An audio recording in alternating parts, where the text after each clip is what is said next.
Hello friends, welcome back my YouTube channel. आज आप इस वीडियो में देखने वाले हैं थेल्स की प्रमेय।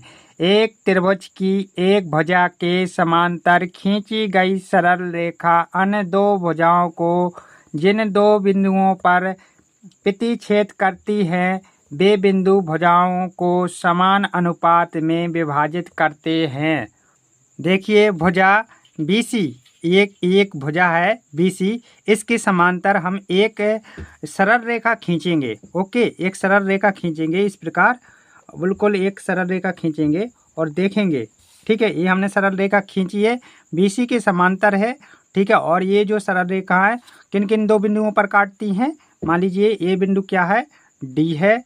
ओके, और ये बिंदु क्या है, E है। ठीक है, तो अब यहाँ पर हमें क्या देखना है, अब हमको देखना है कि जो D और E बिंदु हैं इन भुजाओं को समान अनुपात में विभाजित करते हैं या नहीं। यानी कि आप देख सकते हैं AD okay, AD upon BD okay, BD बराबर क्या होना चाहिए, AE और EC जो है AD अपॉन AB बराबर AE अपॉन AC क्या होना चाहिए, इक्वल होना चाहिए, बराबर होना चाहिए। ये हमको क्या करना है, प्रूव करना है, और यही हमारी थेल्स की प्रमेय है। ठीक है, तो देखते हैं इसको किस प्रकार से हम बहुत ही सरल तरीका से, इसी तरीका से प्रूव कर सकते हैं। ओके, देखिए AD अपॉन BD बराबर AE अपॉन EC है। ठीक है, तो यहाँ पर सबसे पहले देखिए AD आ रहा है। ठीक है, तो AD इस त्रिभुज में कहाँ है, ADE के जो क्षेत्रफल आएगा उसमें आपको AD मिल जाएगा। तो हम सबसे पहले क्या करेंगे, त्रिभुज ADE का क्षेत्र निकालेंगे। क्यों निकालेंगे कि हमें AD भुजा की आवश्यकता है। ओके, यानी कि AD चाहिए हमें, तो AD प्राप्त करने के लिए हम त्रिभुज ADE का क्षेत्र निकालेंगे। यहाँ पर एक बात और ध्यान देनी है कि त्रिभुज का क्षेत्रफल बराबर क्या होता है, 1/2 आधार गुणा ऊंचाई। आ से हमारा क्या होगा आधार, ऊ से हमारी ऊंचाई। ठीक है, तो त्रिभुज का क्षेत्रफल बराबर हमारा क्या होता है, 1/2 आधार गुणे ऊंचाई। ठीक है, तो त्रिभुज ADE का क्षेत्र क्या हो जाएगा, 1/2 यहाँ पर क्या आना चाहिए, आधार।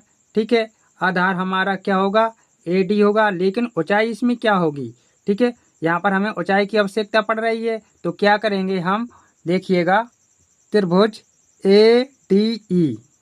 ADE में क्या करेंगे, भुजा AD पर एक लंब भुजा AD पर हम क्या करेंगे, एक लंब डालेंगे। ओके, देखिए AD पर हम एक लंब डाल रहे हैं। ओके, लंब यानी कि जो ये कोण है यहाँ का, ये वाला कोण क्या होना चाहिए, 90 अंश का होना चाहिए। ओके, क्या होना चाहिए, 90 अंश का कोण होना चाहिए। यदि आपको दिख नहीं रहा है तो मैं इसको ज़रा जूम कर देता हूँ ताकि आप बड़े आराम से इसे देख सकें। ओके, देखो ये जो कोण है क्या है, 90 अंश का है। ओके, ये वाला कोण जो है 90 अंश का है। तब यदि ये कोण 90 अंश का है तो हम मानेंगे जो अभी हमने लंब डाला है AD पर, मान लीजिए कि यहाँ पर जो ये बिंदु है हमारा क्या है, यहाँ पर M है। ओके, ये बिंदु क्या है हमारा, M है।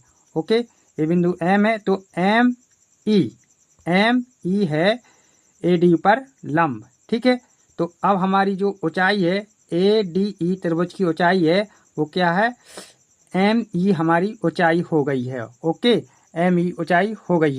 तो त्रिभुज AD का क्षेत्रफल के लिए 1/2। ओके, 1/2 आधार AD क्यों AD आधार हमारा, क्योंकि आधार पर ही लंब डाला जाता है, इसलिए आधार हमारा AD है। और ऊंचाई क्या है, ME त्रिभुज की ऊंचाई है ME। ठीक है, ME हमारी त्रिभुज की क्या है, ऊंचाई है। तो त्रिभुज का क्षेत्रफल ADE का क्षेत्रफल जो है 1/2 गुणे AD गुणे ME। ओके, ये त्रिभुज का क्षेत्रफल आ गया है। अब हम क्या करेंगे, ओके, अब हम देखेंगे बी डी। क्या देखेंगे, बी डी कहाँ है, बी डी देखो ये है हमारी बी डी। तो इसको हम कैसे ज्ञात कर सकते हैं, देखिए इसको ज्ञात करने के लिए क्या करना है, बी डी और ई, ठीक है, बी डी और ई को क्या करेंगे, बी डी ई, इसको क्या करेंगे, एक त्रिभुज बना देंगे। ओके, तो क्या करेंगे, बी को ई से मिलाएंगे। क्या करेंगे, बी को ई से मिला देंगे। मैंने यहाँ पर बी को ई से मिला दिया है। तो आप देख सकते हो त्रिभुज बी डी ई एक त्रिभुज है, ठीक है। तो हम यहाँ पर त्रिभुज बी डी ई का क्षेत्र निकालेंगे तो हमको यहाँ पर बी डी मिल जाएगा। ओके, आशा करूँगा कि बात समझ में आ रही होगी। तो त्रिभुज त्रिभुज त्रिभुज B D E, B D E का क्षेत्र, बी डी ई का क्षेत्र बराबर, ओके, बी डी ई का क्षेत्र बराबर, बी डी ई का क्षेत्र बराबर क्या आ जाएगा, आधार, यानी कि बी डी तो हमारा आधार हो जाएगा। ओके, लेकिन बी डी ई का जो ये त्रिभुज है इसका जो ऊंचाई है वो कितना होगा, ठीक है, इस त्रिभुज का ऊंचाई कितना होगा। यहाँ पर हम ऊंचाई ज्ञात करने के लिए क्या करेंगे कि जो ये बी डी रेखा है इसको थोड़ा आगे बढ़ाएंगे, ठीक है, इसको क्या करेंगे, थोड़ा आगे ले जाएंगे। ओके, इसको आगे ले जाएंगे ऐसे डॉट डॉट करके, थोड़ा थोड़ा ऐसे ऐसे ऐसे ऐसे आगे ले जाएंगे। फिर क्या करेंगे, आगे ले जाकर इस पर ये लंब डालेंगे। तो जो हमारा लंब आएगा 90 अंश के कोण पे, तो देखो एम ई ही हमारा लंब हो जाएगा, ठीक है। आधार हमारा क्या है, बी डी, आधार क्या है, बी डी, तो 1/2, ओके, 1/2, और आधार क्या है, बी डी, ओके, और ऊंचाई कितनी है, ऊंचाई एम ई, क्या है, एम ई। यदि बच्चों आपको कहीं कोई दिक्कत हो रही है, नहीं समझ में आ रहा है, तो प्लीज़ मेरे इस वीडियो के डिस्क्रिप्शन में व्हाट्सएप नंबर है, वहाँ पर आइए और मुझसे पूछ लीजिए। ओके, या फिर इसी वीडियो में कमेंट करके बताइए कि कहाँ पर आपको समझ में नहीं आया है। कोशिश करूँगा कि तुमको अच्छी तरह से समझा सकूँ, ठीक है।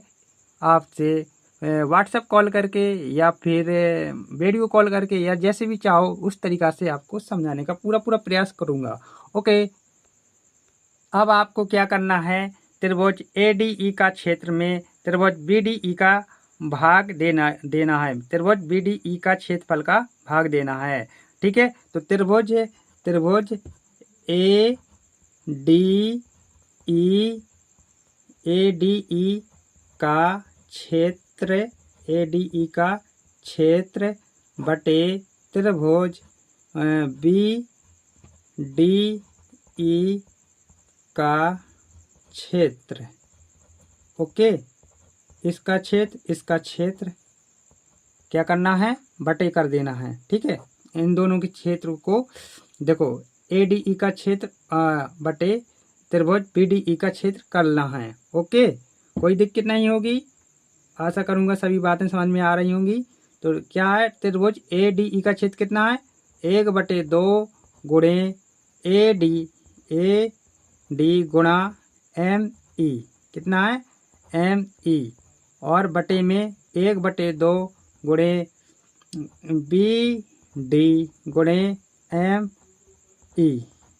ओके, जो चीज़ें कट रही हैं उन्हें काटिए, 1/2 से 1/2 कटेगा, एम ई से एम ई कटेगा, बचेगा कितना, ए डी, बचेगा कितना, A D upon B D, यानी कि ए डी और बी डी हमारा ये आ गया है। ओके, ए डी और बी डी हमारा आ गया है। अब हम क्या चाहिए, ए ई अपॉन ई सी भी चाहिए, ठीक है। ए ई सबसे पहले हम क्या करेंगे, ए ई को देखें किधर है, ए ई देखिए ये है त्रिभुज में, देखिए ए ई आपका ये रहा इधर। ओके, तो हम ए ई के लिए क्या करेंगे, त्रिभुज ए डी ई का क्षेत्र जो है इसमें हम देखेंगे। ओके, इसमें हम देखेंगे। और देखो ए ई तुम्हारा जो आधार है, ए ई जो आधार है, और लम्ब कहाँ होना चाहिए, ए ई पर। तो त्रिभुज ए डी ई का क्षेत्रफल निकालेंगे जब, तो आधार तो ए ई है, तो इस त्रिभुज की जो ऊंचाई निकालेंगे तो उसके लिए हम क्या करेंगे, एक और लम्ब डालना पड़ेगा। हमको क्या करना पड़ेगा, एक अन्य लम्ब और डालना पड़ेगा। किस पर, ए ई पर। ओके, देखिए हम ए ई पर लम्ब डालने वाले हैं। मतलब लम्ब क्या क्या होना चाहिए कि ए ई पर जो भी यहाँ पर हम लम्ब डालेंगे, ए ई पर क्या होना चाहिए, कोण जो होना चाहिए वो 90 अंश का होना चाहिए। ठीक है, तभी हम लम्ब मानेंगे। तो इस प्रकार हम यहाँ पर कोई एक ऐसे हम लम्ब डालते हैं। ओके, ये डाल दिया है। यहाँ पर हमने एक लम्ब ऐसे डाला है। यहाँ पर ए ई को जिस बिंदु पर प्रतिच्छेद करता है उस बिंदु को हमने क्या माना है, एन मान लिया है। ओके, उस बिंदु को क्या माना है, एन मान लिया है। ओके, तो यहाँ पर अब हम देख सकते हैं त्रिभुज किसका क्षेत्र, ए डी ई का क्षेत्र निकाल सकते हैं। और यहाँ से हमको ए ई बड़े आराम से मिल जाएगा। ओके, अतः अब हम क्या करेंगे कि ए डी ई का क्षेत्र निकालेंगे। ए ई या ए डी ई का क्षेत्र निकालेंगे। ओके, ए डी ई का क्षेत्र निकालेंगे। ए डी ई का जो है हम क्षेत्र निकालने वाले हैं। ओके, ए डी ई का क्षेत्र जो है हम निकालने वाले हैं। ओके, ए डी ई का क्षेत्र या यूं कह लीजिए ए ई डी का क्षेत्र बराबर है। ठीक है, एक ही त्रिभुज है, तो यहाँ से चाहे ऐसे पर लिख लो, चाहे यहाँ से ऐसे लिख लो। ठीक है, ऐसे हम लिख सकते हैं ए ई डी का क्षेत्र, और हम ऐसे ही लिखेंगे ए ई डी का क्षेत्र। क्यों लिखेंगे, क्योंकि ए ई पर जो है हमारा लंब है, यहाँ पर 90 अंश का कोण आ रहा है, इसलिए हम ए ई डी का क्षेत्र ही निकालेंगे। ठीक है, तो इसको चाहे कोई दिक्कत नहीं है, आप ए डी ई का क्षेत्र ऐसे लिख सकते हो, चाहे ऐसे लिख सकते हो, जैसी मर्जी हो वैसे कर सकते हो। कोई कहीं इशू नहीं, कोई कहीं दिक्कत नहीं होने वाली है। ओके, तो त्रिभुज का क्षेत्रफल क्या होता है, 1/2। और आधार क्या है, आधार हमारा ए ई है। क्या है, ए ई है। और गुणे क्या करेंगे, ऊंचाई क्या है, डी एन। ऊंचाई क्या है, D N. Okay, D N जो है हमारी ऊंचाई है। ओके, तो ए डी ई का क्षेत्र आ गया है। अब हम क्या करेंगे, ई सी क्या है, ई सी को ज्ञात करेंगे। ठीक है, ई सी को हम निकालेंगे। तो ई सी देखिए जरा, ये रहा ई सी आपका। ओके, ई सी ये रहा है। और ई सी को ज्ञात करने के लिए क्या करना पड़ेगा, त्रिभुज जो है हमारा डी ई सी को देखना पड़ेगा। यानी कि हमें अभी क्या करना पड़ेगा, डी सी को मिलाना पड़ेगा। डी सी को क्या करना पड़ेगा, मिलाना पड़ेगा। ओके, तो हम डी सी को क्या करते हैं, मिलाते हैं। डी सी को हम मिला लेते हैं। ओके, डी सी को हमने इस प्रकार से मिला दिया है। ठीक है, डी सी को मिला दिया है, ये मिला दिया डी सी को। ठीक है, तो त्रिभुज डी ई सी में देखिए, डी ई सी में देखिए तो आपको ई सी नज़र आ जाएगा। लेकिन यहाँ पर आप एक चीज़ देखेंगे, ई सी जो है, ठीक है, सॉरी, ए क्या है इसमें, ई डी सी या सी डी ई का जो क्षेत्रफल त्रिभुज है, इस त्रिभुज का ऊंचाई कितना है, इस त्रिभुज का ऊंचाई कितना है। ठीक है, तो ऊंचाई की बात करेंगे तो यहाँ से देखिए इतना गया है। ठीक है, तो ऊंचाई जो है, ये ऊंचाई जो है, यदि इस भुजा को थोड़ा और आगे ऐसे ऐसे हम करके ले जाएं, ऐसे ऐसे ऐसे करके ले जाएं। ओके, ले जाएं, और इस पे यहाँ पर हम यदि क्या कर दें, लंब डाल दें। ठीक है, क्या कर दें, लंब डाल दें, तो डी एन ही हमारा जो होगा वो ऊंचाई होगा। ओके, डी एन ही हमारा ऊंचाई हो जाएगा। इसलिए हम कह सकते हैं त्रिभुज त्रिभुज सी ओके सी डी ई का क्षेत्र बराबर क्या हो जाएगा, 1/2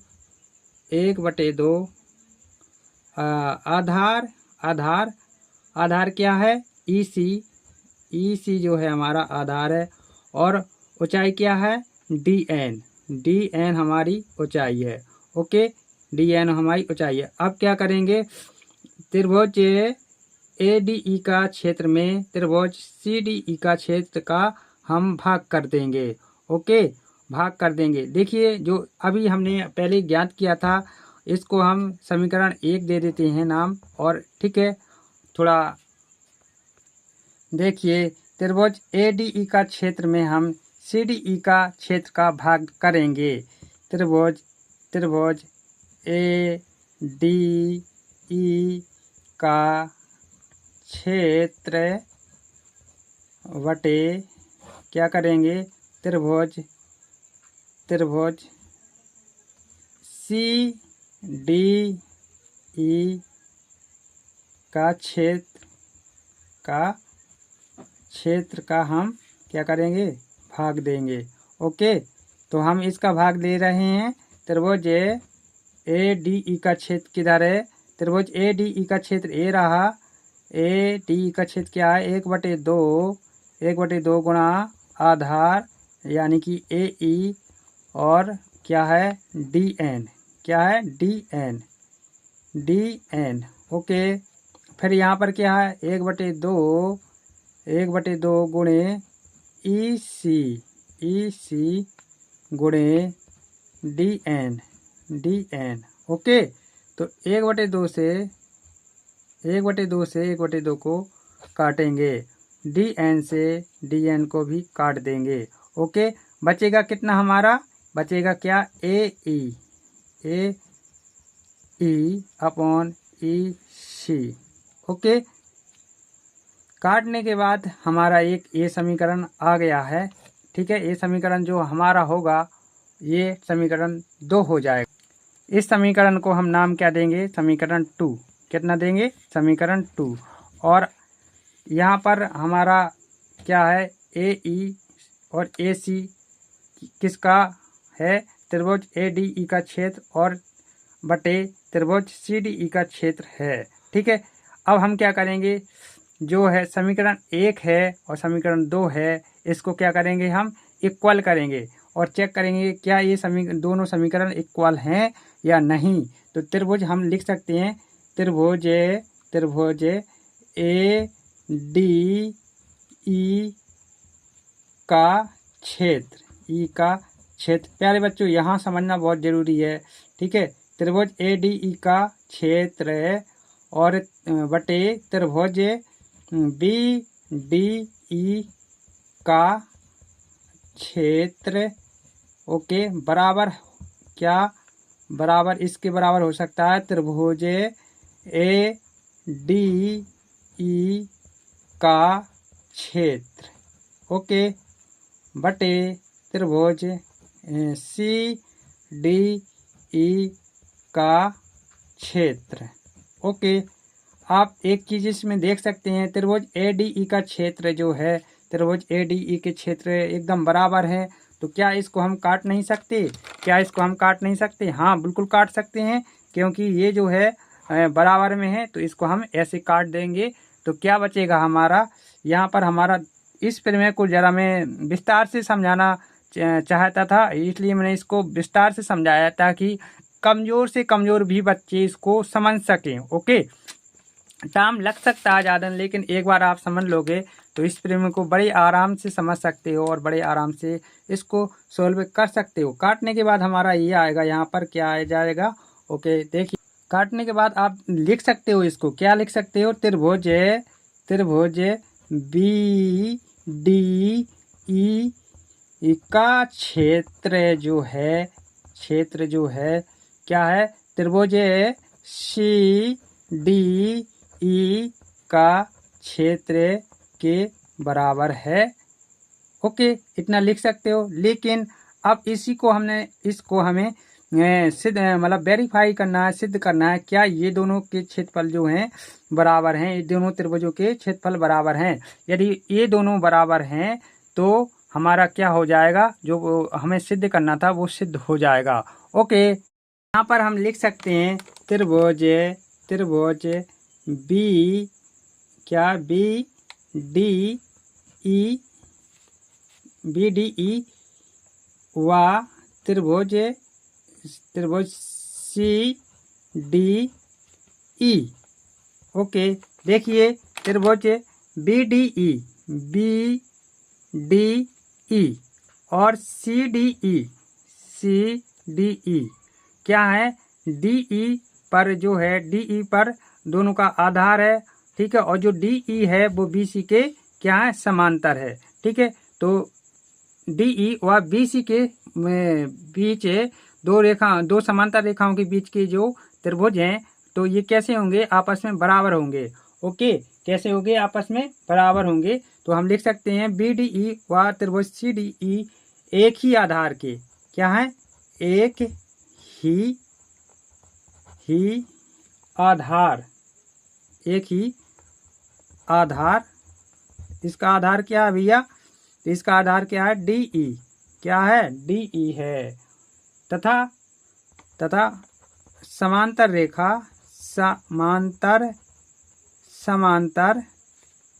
जो समांतर रेखा है वो जो है क्या है, बी सी, क्या है, बी सी, हाँ, बी सी व डी ई के बीच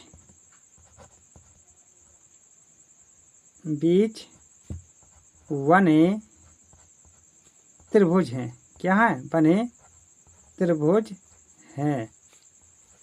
इसलिए क्या होंगे, त्रिभुज बी डी ई का क्षेत्र जो होगा और त्रिभुज सी डी ई का क्षेत्र जो होगा बराबर होगा। यदि ये जो दोनों बराबर होंगे, देखिए यदि त्रिभुज बी डी ई का क्षेत्र और त्रिभुज सी डी ई का क्षेत्र बराबर है तो ए डी बटे बी डी बराबर ए ई बटे ई सी भी बराबर होंगे। क्यों, क्योंकि बी डी ई का जो मान है वो क्या है, A D upon B D है। देख लीजिए यहाँ पर आप देख सकते हैं, अभी हम आपको दिखा सकते हैं, देखो यहाँ पर देखो ए डी ई का क्षेत्र अपॉन बी डी ई का क्षेत्र बराबर क्या है, A D upon B D. Okay, थोड़ा और नीचे कर देते हैं ताकि साफ देख सकें आप, ठीक है। तो देखो ए डी ई से ए डी ई हमारा कट गया था और यहाँ पर क्या बचा था, बी डी ई का क्षेत्र। और हम यहाँ पर लिख सकते हैं बी डी ई का क्षेत्र बराबर क्या है, A D upon B D है। Okay, A D upon B D है। इसी प्रकार यहाँ पर भी आप एक चीज़ देख सकते हैं, क्या है कि जो सी डी ई का क्षेत्र है, सी डी ई का क्षेत्र है वो जो क्या है, उसका वैल्यू सी डी ई का क्षेत्र देखिए, सी डी ई का क्षेत्र, ए डी ई तो ए डी ई से कट गया था। आप वीडियो को थोड़ा रिव्यू करके थोड़ा देख सकते हो। ओके, तो देख पाएंगे कि आप ए डी ई से हमने ए डी ई को काटा है और हमारे पास जो बचा है सी डी ई का क्षेत्र बचा है, और सी डी ई का क्षेत्र के बराबर जो क्या होगा वो होगा ए ई अपॉन ई सी। ठीक है, तो सी डी ई का क्षेत्र क्या है, ए ई बटे ई सी। इस प्रकार जो हमारी थेल्स की प्रमेय है वो सिद्ध होती हुई नज़र आ गई है। और यदि आपको ये वीडियो पसंद आया है तो प्लीज़ वीडियो को लाइक कर देना, और इस प्रकार की वीडियो आपको देखना है। और यदि आप देखना पसंद करते हो और चैनल पर न्यू विजिट कर रहे हो तो प्लीज़ चैनल को सब्सक्राइब कर लेना। Thank you for my YouTube channel watching.